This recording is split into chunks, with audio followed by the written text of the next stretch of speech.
I really never, to myself at least, admitted that I was evolved into an Afghan.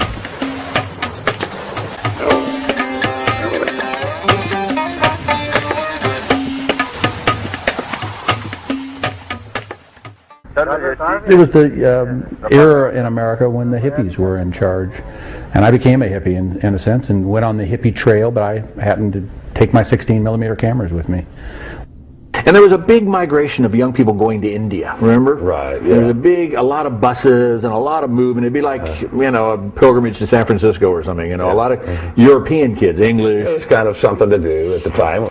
And then we got on the bus and kept going and got to Afghanistan, and as Will said, and I both said, it was just visually so bizarre, such a weird place.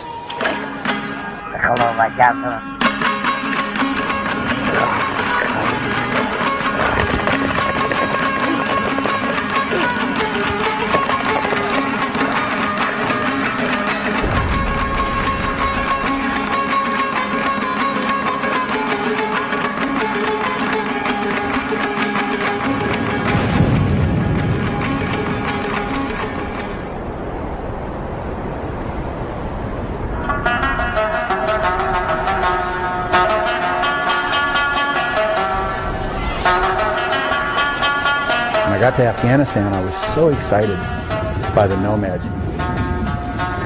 It was the largest nomadic tribe left in the world. 6 million people with no deformed ones, no fat ones, and there was physically nothing wrong with you. If you lived to be 14 and reproduced, never having had a vaccine, never having seen a doctor, never having access to any kind of medicine, you physically have to be a different person than our pampered Western ways. I was stuck in an area that wasn't very popular for Westerners. It was the heart of the Pashto tribal territory, the Pathans. And I did something different than most cameramen, and that's something that not that many European journalists or American journalists want to do, but I submitted myself to their culture. You know, Will and I really made an effort from the first day there to try to blend in, to try to be as much of a local as we could be, from our clothing to our eating habits to, you know, how we sat, the squat. I mean, everything. There's a lot to learn. A lot to learn about the culture, and to ever feel comfortable and really embrace it takes time.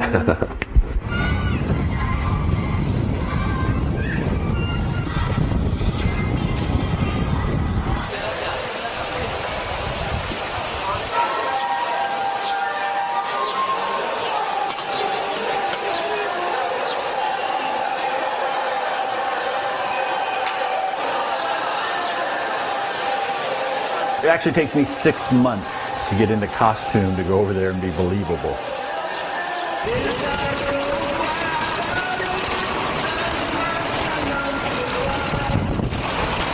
In '01, after the bombing, I felt like, you know, I could go over there and show the Afghan people as something other than what we perceive them as being, terrorists.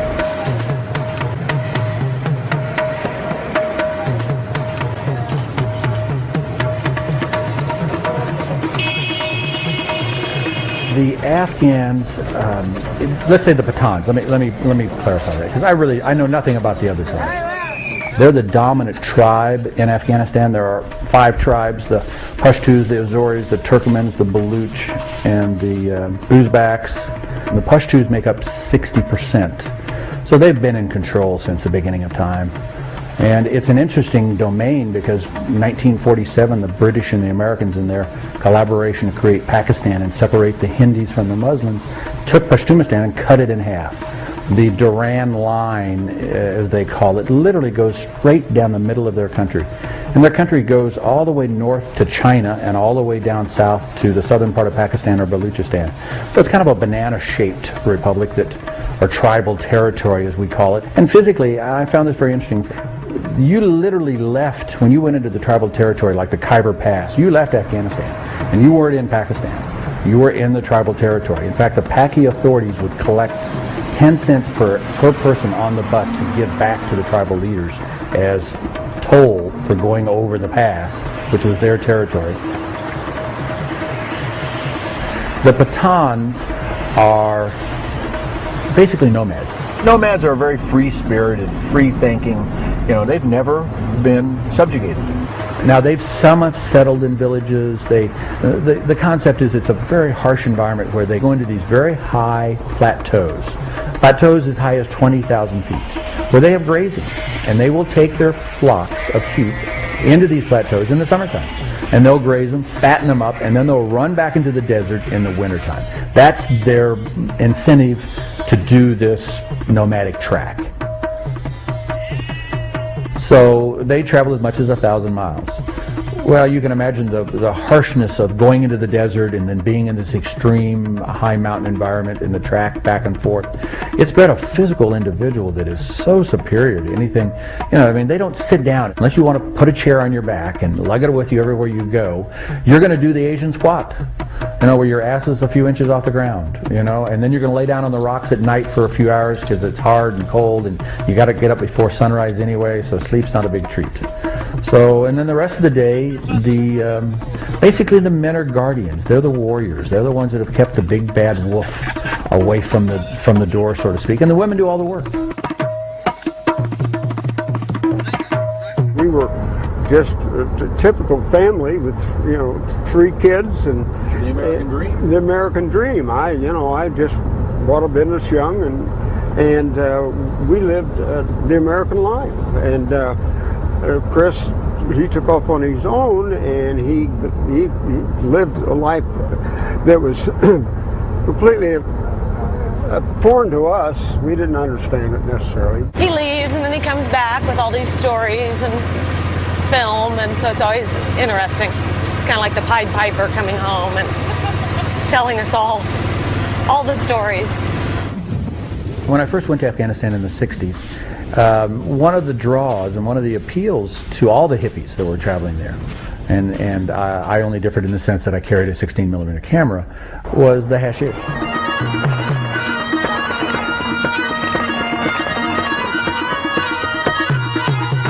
As we have bars in every town and village and city in this country, they have hash dens. Muhammad said that drinking alcohol is a sin punishable by death. In the Quran, the description is the crowd is supposed to tear you into pieces and throw you into the trees for the birds to eat. That's the punishment for having a beer. But he didn't mention hash.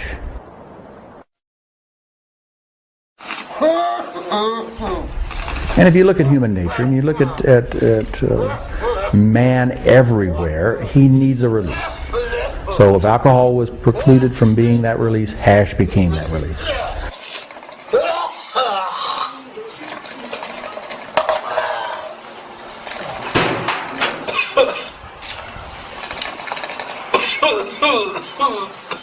So normally a man was not allowed to smoke all the time. The nomads don't smoke at all because they don't even use black pepper. They can't do tobacco because you can't live a nomadic lifestyle and have any vices. You know, you just die. But the village men and the wealthier people, they smoke on occasion. They smoke on pilgrimages. They smoke on weddings and parties of any sort.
I went to Kandahar, and I don't know why, they smoke the biggest pipes, so I guess that's why I picked Kandahar.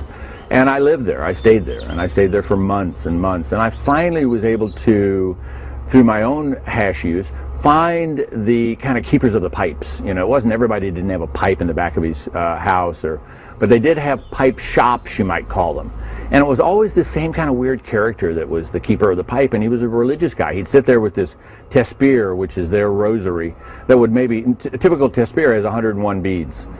His tespir would have, 1,000. And you're supposed to go through your tespir between each prayer.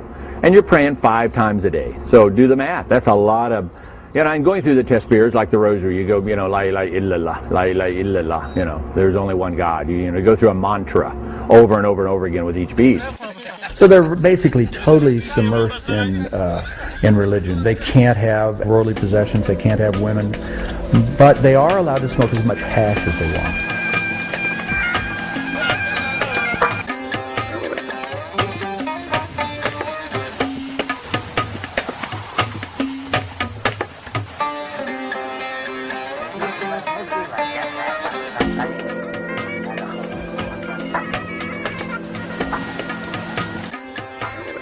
He is the Baba, or father, of a secret hashish culture in Central Asia called Malong.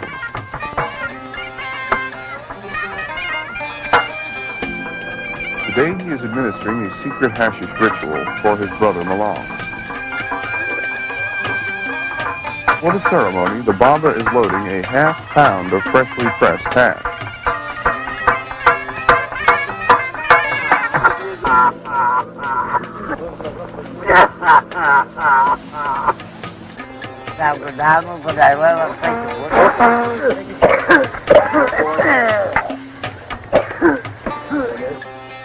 Malongs are assassins in the Muslim world.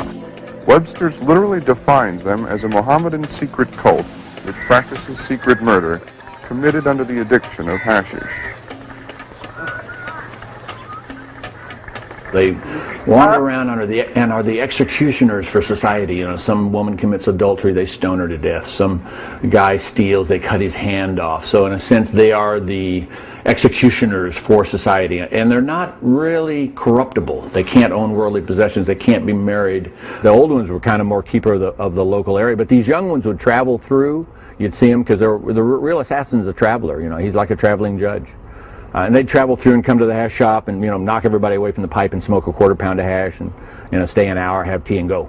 And it's part of a culture that started in the Persian mountains. The French, being the first to encounter these men during the Crusades, dropped the Arabic H from Hashshashin and came up with assassin. And we have since redefined it as a political murderer. Originally, it was a cult led by a very powerful Persian ruler named Hussein Sabi. Had a mountain fortress outside of Tehran, and he'd go into the outlying valleys and capture young boys. He'd bring them into this impregnable mountain fortress, completely control their education from that early age. There are no women at the compound, not even female animals. They're exposed to the Quran as the only teaching tool.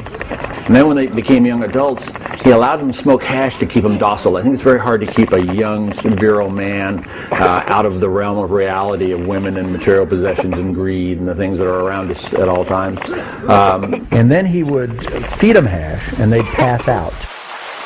He'd bring them into this walled garden that he maintained, that had all the virgins and all the wine and all the honey and all the milk and all these pleasures of the human sense that they'd never seen or even knew of, other than through the mentions in the Quran.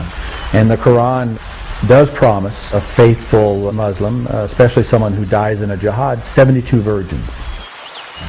And they'd spend 3 days in this paradise. And then they'd be fed hash again, pass out, be brought into his courtyard, and told that you've been to heaven. You've had a glimpse. Allah has given you a glimpse of paradise. Now, if you go kill this man, even if you die doing it, the worst that can happen to you is you'll immediately go back to this paradise. I mean, God, can you imagine? Here's a 28-year-old guy who's never, doesn't know what a pussy is. Suddenly he's got 72 of them, doing all this stuff, and wine. Didn't know about that either. Milk and honey aren't bad. I think that whole sexual frustration among young Arab men is still being played out in the suicide bombers of today. I mean, you know, these guys, if you don't have a house, money, a position, no mother is going to give you her daughter. So you're faced with being a celibate, basically. You know, and even the ones that live in America and supposedly have Babylon at their fingertips end up living 10 in an apartment and going still 5 times a day to the local mosque and praying. So they're not getting any closer to being laid. They're just being tempted more. I think that was well proven when 4 of the suicide bombers that ended up at the trade towers were at a strip club in Miami a few days before, looking at paradise before they went. And they actually, it's very interesting, your wife goes to another place. She gets to go to heaven, but she doesn't get to go to the same heaven you do, because I guess it would be embarrassing for your wives to watch you ravage 72 virgins.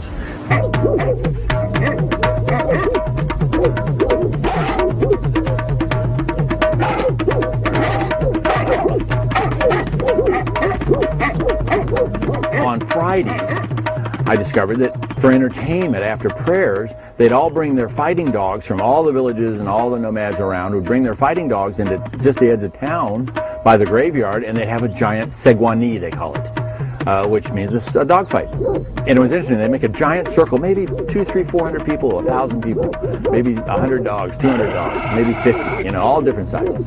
And they'd bet money. And the Segwan, the guy who led the negotiation, stood in the middle of the circle and negotiated with this guy, because the perimeter would be people, spectators, and then the inner circle would be the dog owners. And it was always 2 guys per dog, and the dog was held by 2 ropes in check, and there was a row of these dogs all the way around the arena. And the Segwan would go around and negotiate with different dog owners based on weight, family feuds, based on whatever, betting, which dogs would fight. And then these dogs would come out 2 at a time and fight.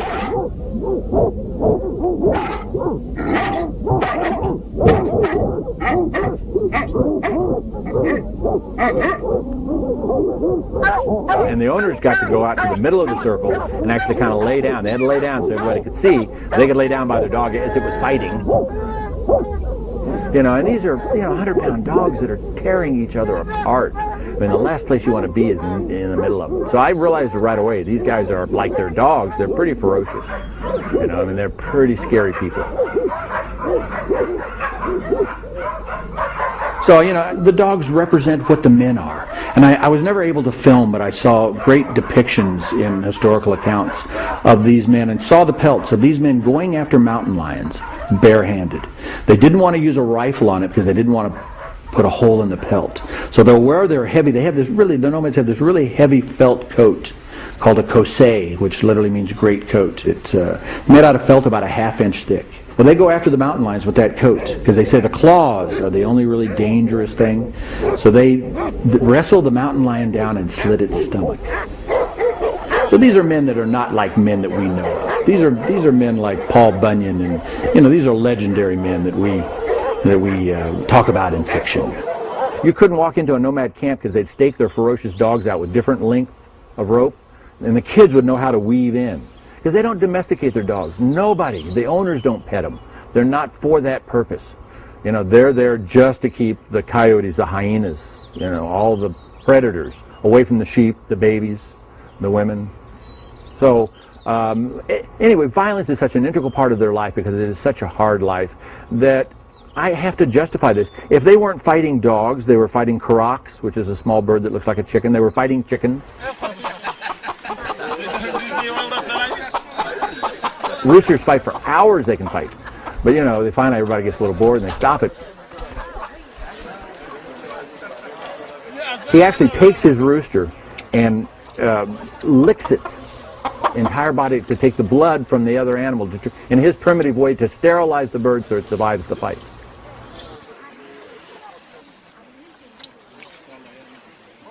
So they love their animals, but their life is violent. So violence with the animals is part of the domesticated process. Why do we domesticate these animals if they don't help us? Well, the dogs help us. I mean, the hyena. This is an animal that has a stronger jaw bite than a lion. It's the strongest jaw bite of any mammal. They live on bone marrow, so their entire diet is crushing bones. And there's no ass to them at all. They're weird looking. They're just a big head and these giant teeth. And the people fear him because I'm like a dog who'll bite you and keep on bite, hold that one bite. A hyena will bite you 50 times while you're trying to figure out what he's doing to you. So you've got more puncture wounds up and down your arm than you even want to count. And he's got the most infectious mouth in the world, eating nothing but rotten meat and what's left on the bone, and the bone itself after it's well, cured. So, God, they're just a nightmare. And they'll go in and they'll kill twice as many sheep as they can eat just because they like the bone. They just want a bunch of spare bones laying around after everybody's cried and walked away from their flock being dead. So the nomads hate them, just hate them. They're so wasteful, and these are people that walk around and pick up the turds that their animals drop and use it to cook their bread at night. These people, they're so wasteful, and these are people that walk around and pick up the turds that their animals drop and use it to cook their bread at night. These people don't waste anything. I mean, if you're eating bread every day and it starts to taste kind of bland, you can understand why the turd gives it kind of a sharp flavor. It's kind of a delicacy. Dried turd is a good fuel source, and in the desert it's one of the few. And they use it sparingly, but they collect everything. There's nothing wasted. They live the way we lived 2,000 years ago. They're living the way Muhammad lived. When you're talking about, as primitive an existence as I could ever imagine. So many people have said that about the Muslim faith. It's a religion of the desert. It's a religion where they didn't have a very complex lifestyle. And it fit in that frame. Yeah, their religion is so important to them. So important that they would resist just to safeguard that. Yeah. All the negative vibes I got as a filmmaker over there is because of the subject matter. The fact that I was filming things that these people didn't want the Russian world to really see. It was part of their culture, but they were very protective about it, and it wasn't something that was highly exposed. In 1972, I had the misfortune of taking a contract with the American government to film the Russian-run opium fields just over the Ox River. The Ox River created a border between Afghanistan and Russia. They were doing a lot of opium production that was then smuggled through Afghanistan into Pakistan, where we've had a contingent of military people since '47 and a working relationship on a business level with a lot of Pakistani businessmen. So it was a great conduit for them to bring heroin into America. In the 60s and 70s, before crack cocaine was prevalent, heroin was responsible for about a third of the financial crimes in America. So the Russians thought, what a great way to put pressure on capitalism as a successful economic way of life than by flooding the streets with heroin. So the DEA wanted to substantiate this, so I had been there long enough and had enough contacts that I got a tribal leader to introduce me to another tribal leader who had property on the Ox River, another Pathan, and I was able to go with him over the Salang Pass. We were traveling, my sound man, myself, in a four-wheel drive truck with all our equipment, and we had an assassin with us. We came around a corner, they're standing with AK-47s, probably 12 soldiers. And it was just bad timing, remember, because the coup had just taken. A military coup. Yeah, we thought it would be as open as it was the first trip. And it was completely different, it was not open at all. Yeah, the Russians had come in. They just assumed we were spies or something, and our equipment. They arrested us and put in a political prison. And it was a prison that had typically just been a holding cell for the criminals of Kabul. And during the takeover, it turned into this political prison where they had all kinds of, it was really bizarre because they had all the rich people that were anti the communist takeover that didn't try to leave and got caught were in this prison. So I suddenly was, shoulders to shoulders with, the prime minister. And he's getting beat worse than me, so he's really depressed. It was martial law. They suspended all the civil courts, so I was court-martialed. It was a military state. And at the court-martialing, they said my equipment was my crime, my shotgun microphone, my telephoto lenses.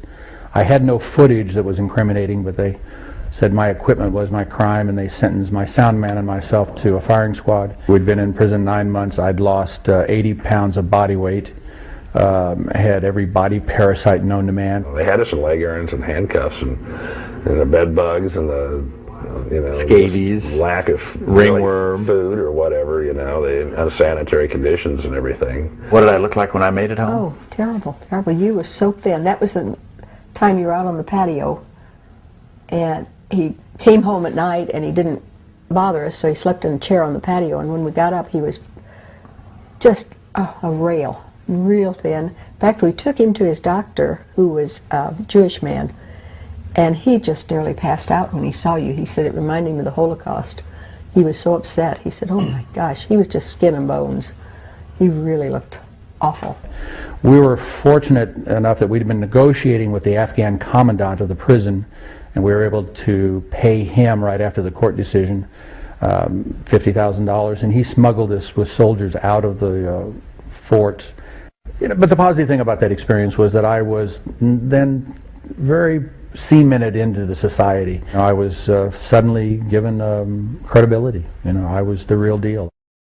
I would never have had the political contacts in that country that I have today. I wouldn't have been offered the opportunity to live with the Mujahideen group that I lived with during the war if it hadn't been for that exposure. I've always felt very close to Chris, and I think maybe he did the things I might have done if I had been a boy, and I just always knew he'd be safe.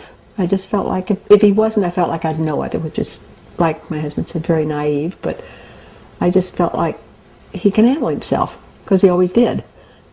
This is how Soviet soldiers kill Mujahideen, at least according to the training manual.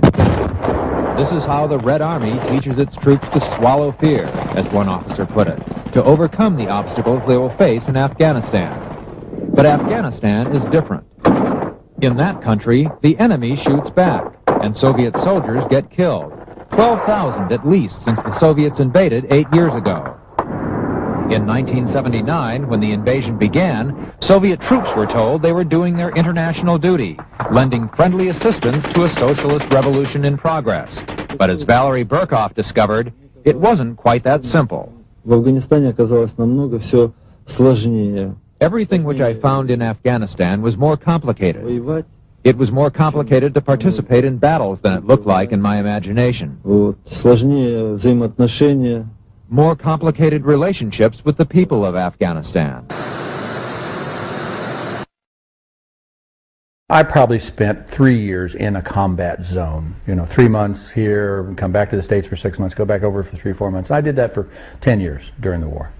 The whole guerrilla movement over there was very splintered. It was 20 guys being financed by this landlord that has an interest in this property and he doesn't want to lose it. 20 guys over here being financed by this tribal leader that has this property. And so it was all these splinter groups. And I was lucky in a way. I befriended, strangely enough, a group of mercenaries or Mujahideen, guerrilla fighters, who were the hash smokers. So as it's turned out, the governor of Kandahar today, it's his family that supported me. It was his family that, they were hash farmers and their people, they had assassins and they were part of that, particular cult. So I'd travel with them and they'd always bring all the stuff the Americans were giving them. And we were giving them bazookas, good rounds, good bazooka rounds. They used to have a little song they'd sing about the American bazooka round was so much better than the Russian or the Chinese.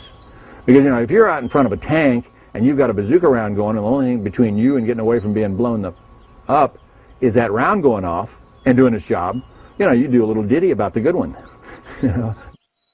My biggest market for the footage that I was able to shoot was to the government. They had plenty of footage being shot in the northern provinces. Kabul, Peshawar connection was well covered by journalists from all over the world.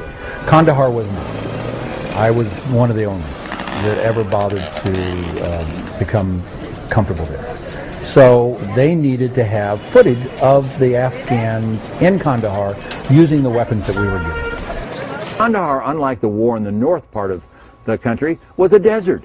Well, in a desert, there's no place to hide. You got to just bury yourself right in the middle of the city, right next to all the civilians.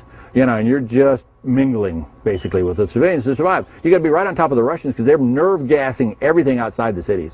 They're trying to force everybody into a refugee status. So all the outlying areas, they called it, the locals called it Ja Baran, which means yellow rain. And they just have these helicopters like, crop dusters fly over the villages and put this yellow mist in the air that made you violently ill and soon killed you. And these crazy people, when they'd go into battle, they didn't fight during the day, and I think anybody who's been in a war zone is much, much safer as a guerrilla to fight at night, unless you're just totally suicidal. But they would fight in the daytime for me because I'd want to shoot footage. Because in the night, it was really just like a fireworks display. This really abstract fireworks display, because every now and then you'd get this really weird sound of a bullet coming close to your head. It makes this really strange noise. They could actually tell, so sensitive, and hearing so many bullets all the time, they could tell which caliber it was. They'd tell me what was shooting at me. So one of my jobs was to talk the guerrillas into fighting in the daytime. And we never went on a daytime fight that we didn't lose men unnecessarily, just because of the lack of cover. We used to dig these tunnels and show them up with wood, you know, and have these kind of under the clay walkways of the cities. We'd have these tunnels so we could go from building to building, because exposure was so dangerous when they were, you know, on the prowl with those helicopters. I used to hear from the Afghan sympathizers that were working with the Russians that they'd flip a coin, because we'd always blow that first tank up. You know, and blowing a tank up with a bazooka is a terrible way for those guys to die. 3 guys in the tank, and if you look at my film footage, you realize that that rocket round hits that tank, and if you slow it down and look at it frame by frame, you get flashes. So what's happening is the rocket round's going off, the ammo inside the tank's going off, and the diesel fuel's going off. And it's going off just instantaneously. So these guys are fried or burned or lungs collapsed or whatever, you know, happens when there's a fireball all around you for a second or two.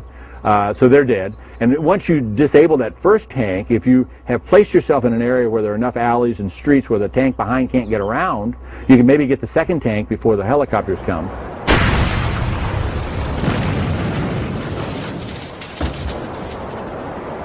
But you know what really brought the Russians to their knees was the Americans are going, great opportunity for us now to addict the Russian soldiers to heroin. Here they're in a Muslim country, 200,000 plus, without any alcohol. You can't get a beer in Afghanistan. I don't care if you got a tank. I don't care what you got. You ain't getting a beer. It's just not there. So here you've got a group of people, 250,000 Russian soldiers, rotated yearly for almost 12 years, who had no access to alcohol, but were in a depressed environment and wanted the release that they were used to getting from having a shot of vodka. So they went to the heroin and hash very quickly, and it became a thriving business. So the Americans go, well, we'll give the Afghan guerrillas AK-47s, but we won't give them any bullets. And then we'll show them how to produce really good heroin. We'll set up the labs in Pakistan, in the tribal territory, in a safe zone, and bring it across with the new guns, but no bullets. And, you know, Russian soldiers given as many as 3,000 rounds to go into battle in Afghanistan with, and he's not expected to bring any of that ammo back. He just needs to bring his rifle back. So he goes out there and shoots a few hundred rounds off, hides somewhere, you know, and comes back and trades with an inductee from the Afghan minority tribes that's actually working with the puppet government and barracks with the Russians. So we got this perfect conduit to just trade them heroin for bullets. So the Russians are shot with their own bullets. And this was the American government's philosophy, was that we can do what the Russians were doing to us. The reason I got put in jail was filming the Russians growing opium. If we can do the same to them, we can then bring their government down. In fact, I think the most prominent footage I ever shot was those 10 acres of opium fields in downtown Kandahar during the war that the guerrillas were openly harvesting in front of the Russian army. The Russian generals were making so much money in the heroin trade by then. In '85, I shot that, you know, that was money land. That wasn't the war zone. That was the money zone. Nobody messed with that area. There was just too much money at stake there. Too many important people in Moscow, Russian mafia that, you know, you had to satisfy. And they used military transport. They flew it back. And I think the sad part about it, and the part that made me actually quit going back to Afghanistan, was that we knew, the Afghan guerrillas knew, that they could end that war and save 1 million lives if we had just given them heat-seeking missiles. They kind of blame me because I'm this American, you know, representative, whether I was or not, whether all I was doing was shooting film. I was their representative, and they turned on me and said, "You're fucking us up. You know, we're losing lots of men because you won't give us heat-seeking missiles." You know, I mean, a heat-seeking missile, one guy carries it into the field. It's disposable after you fired it, so you can run like hell, and you can't miss. And the guerrillas knew that. They'd stolen enough of the Russian ones. They knew they worked. And they knew if they had them, the Russians wouldn't have any stronghold. The Afghans had beat them on the ground. The tanks were worthless. And the only power the Russians really had was in the air. And the Afghans knew that, begged us for missiles. And we intentionally, because we wanted to addict the Russian soldiers, didn't want to end that war. We could have ended that war. And when we finally got so guilt-ridden that we gave them missiles in 1986, a year later, the Russians were losing an average of a plane a day. They walked out unconditionally, left everything behind and walked out. Said, we don't want anything to do with it anymore. But, you know, did we do that 10 years earlier and save 1 million lives? No. It seems quite clear that there was an organized effort to use drugs to corrupt the Soviet thing, and possibly even beyond that, to gain access to organized crime as a possible CIA asset in the Soviet Union. And from one point of view, one has to say it was definitely a factor in demoralizing the Soviet army and increasing the travails that led to the end of the Soviet Union.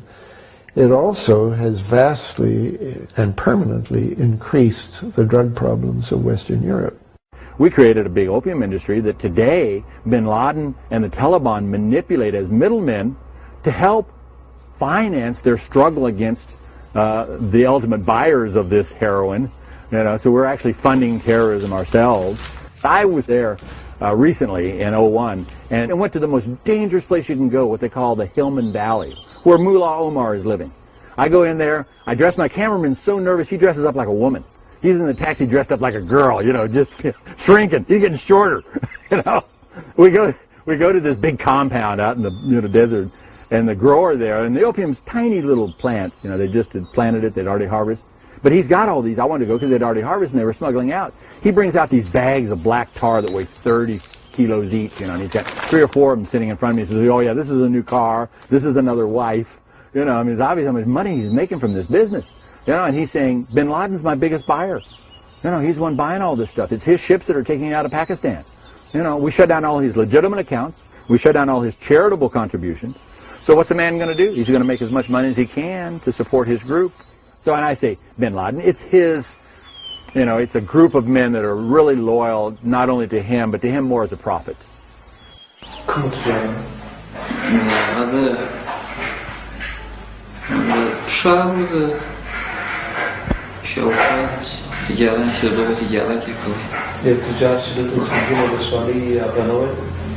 نه دا په تجار نسته داسې تجار په دې ده سپک خلک د وطن د خلکو سره نسي شرمنو 100 کیلو 50 کیلو دې ته موږ تجاران نه وایو هغه بلوڅان دي په اړیکو کې پراته دي هغه بیا تجاران دي هغه راځي دغه خلکو سره نسي دا سنګین خلکو سره هغه بیا هغه ته وکړي د تجار نسته داسې نه.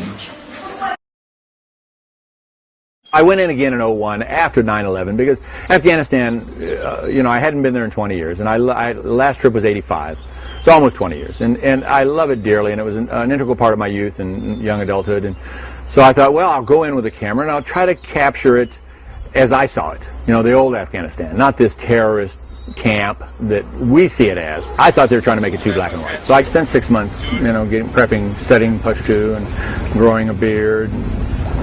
You know, going over some of the lineage of the tribe, you know, doing some research and, you know, remembering names that I should know and refreshing myself. And then I took a lot of the 16mm film I had and actually pulled stills from it so I could go back into this war-torn zone and give away pictures of dead family members that I had photographed 15 years before, 20 years before, you know, that are no longer with us. Wo da gulaga da plar be ajil chip di. Gulaga da ajil chip di. Wo. Da ajil chip ka di. Wo. Bishak. Da gulaga akashi. Wo. Da. Wo. बिल्कुल सही था वही पमलने का फिशबंदन पमलने हाँ he told right da ko yo lambar pa daranga da na midi huwa yo lambar sorry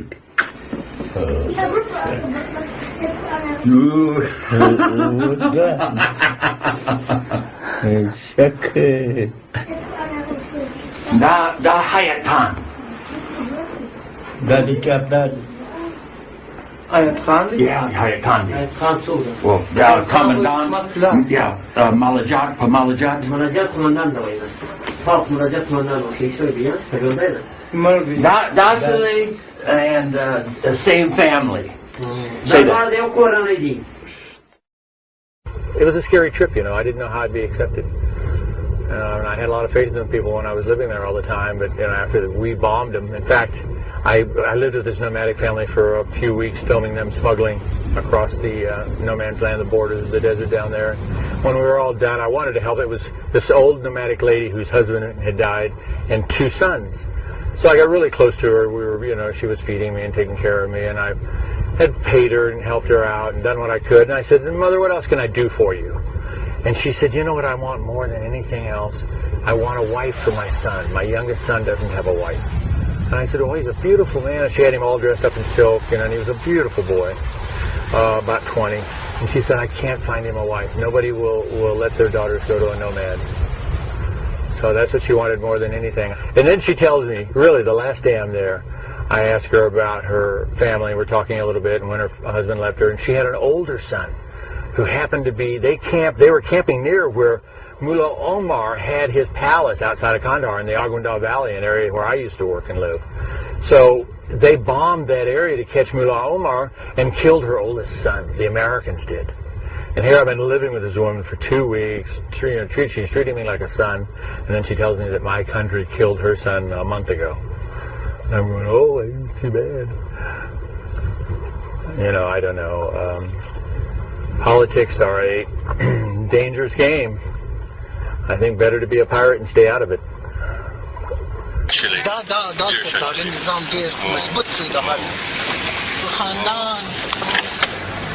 When America goes, Taliban backs, yeah.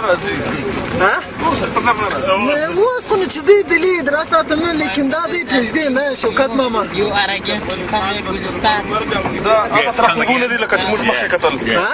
دا انا خوبونه لکه موږ مخکې کتل چې هیڅ به نه اوس مثبت دی هیڅ به نه یا خیر دا خبره ده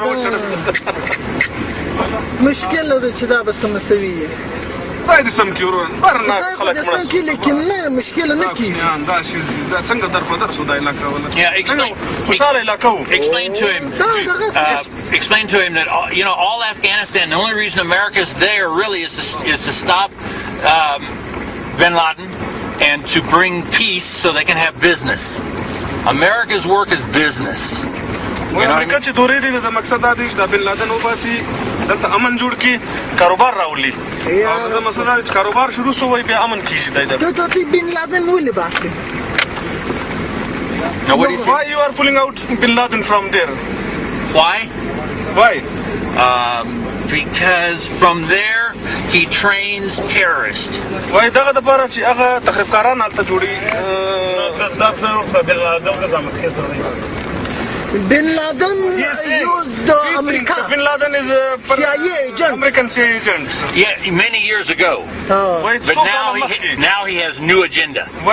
I was in Karachi because I was teaching as part of a special program for having American professors, and we were staying in one hotel, and suddenly we were asked to move to another hotel. And the reason for that apparently was because he had asked to be put near to us. So we were, in fact, when I met him, we were in the lobby of the hotel waiting to be moved to another hotel. He was tall, he was handsome, he looked like bin Laden. I knew he had a story.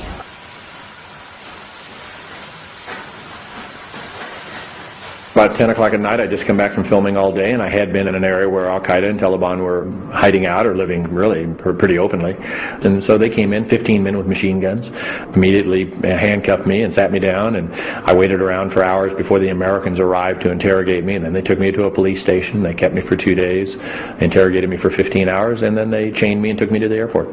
Based on my relationship with the Pathans and my intimacy with groups of Pathans that were dealing directly with Al-Qaeda because of drug dealing connections. The American Embassy had me surveilled and realized I was going to what they said in their dossier as known Al-Qaeda safe houses around Karachi. At the very end of my trip, actually, I was filming around Karachi. I've known these people for 37 years. It started in 1967. I can't tell you that they're all bad. I can't tell you they're all good. It's like any other place in the world. You've got really sinister people and you've got really good people. It is easier for us as a nation to make it a black and white issue. And I totally understand that. It's very difficult to get a peace-loving man to go out and put on a soldier's uniform and shoot innocent people. So you have to have a mass psychology. Tell us where you are, John. Look in the camera, tell us where you are. I'm in hell. What do you think? We're sitting around talking, and this Al-Qaeda guy from Yemen is in the circle of people. And I know he's different. I know he's not wearing the traditional turban, and he's speaking Pashto, but it's not pure Pashto. And he's getting really aggressive. He's taking his AK-47 and pointing it at me. Everybody had an AK-47, but he was pointing it at me, and he wasn't referring to me in person, but he was saying, Al-Qaeda's number one, Al-Qaeda's number one, and so I'm getting this really bad vibe. And so I immediately asked him to bring out the hash pipe. So they bring out the hash pipe, and I'm the only one smoking. They've really stopped the smoking, and the young people didn't. It was just the assassins that really smoked, unless it's a wedding or a big party. So I'm the only one smoking, but anyway, I pull it out, and I figured, a stoned idiot is less of a threat to anybody. So I smoked the pipe, and the young man who's the head of the family, his father's still alive, but he's actively running the family, tells the Al-Qaeda guy point blank, he says, this guy's been coming to our territory, he's been coming around us since the 70s. We've known him longer than we've known you, and he's a guest. Basically, fuck you, leave him alone. Now, Al-Qaeda guy's, really hostile and doesn't know what to do, but can't really do anything. He can't really threaten me. The Muslims, one of the columns or pillars of their religion is to give someone total hospitality. Once you accept them in your home, you literally will die for them. Which is what we're finding out in trying to find bin Laden. These men are willing to die for him. They're willing to stand up and die for him. I met bin Laden in 1984 after the war had started, and I met this very elegant, tall Saudi man who spoke fluent English and was trying to learn Pashto. And we had tea and dinner, and I spent the day with him, and we discussed politics, and he knew I was an American, and he resented the fact that the Saudi family who he was connected to had kind of sold out. They had taken the billions of dollars that we'd given them for their oil, and they'd purchased yachts in the south of France, and were drinking Johnny Walkers and using French whores, and then they'd come back to Saudi Arabia and be extremely pious and go to do Nomads and pray 5 times a day. And he just thought it was a double standard, and he saw us as being a big contributing portion of that. And if you look at the statistics, as Americans we make up 4% of the world's population, yet we consume the oil at a rate of 50% or better. So, it was obvious, and it is obvious, that we are giving these royal families in the Emirates and Saudi Arabia an incredible amount of cash, and it's not really trickling down. So he resented that, and he wanted to see the royal family kick the Americans out and go back to a simpler lifestyle.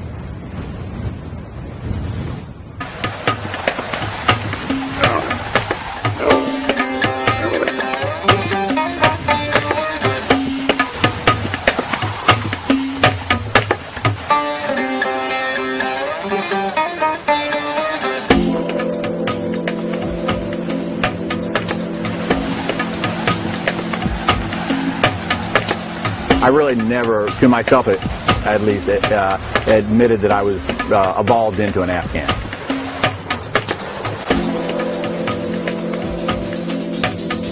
I did my best. I lived with them. Smoking the hash made it a little easier to be diseased, but probably what made me go back too many times.